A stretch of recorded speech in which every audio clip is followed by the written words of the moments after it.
মরিচ কটা দিছস তুই? 3টা। তুই আরো 3 তিরিকা 9টা মরিচ কুচি কুচি করে কাইটা জাকি দিয়া দিয়া দে। এত জাল খাইতে পারবেন? ইসাক যদি চাকর হইতে পারে জাল খর নিশা গেলে কোনো ব্যাপার না। তোর আপার লগে আজকে 5 যা হইব সব জাল খাইতে খাইতে কাট ওই কাট।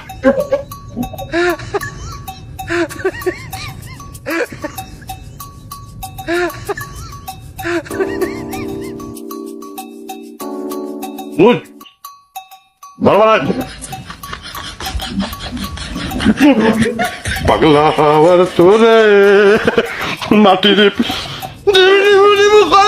নটা কম দিত আমার পিঠটা বেশি দিতে পারছি দিয়ে দিব না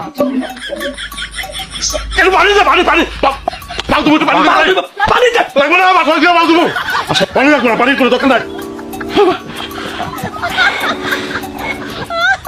ফোন তোর ভাইরে কইস আগে ঝাল খাওয়া হিক্কা তারপর আমার লগে কথা কইতে বুঝছস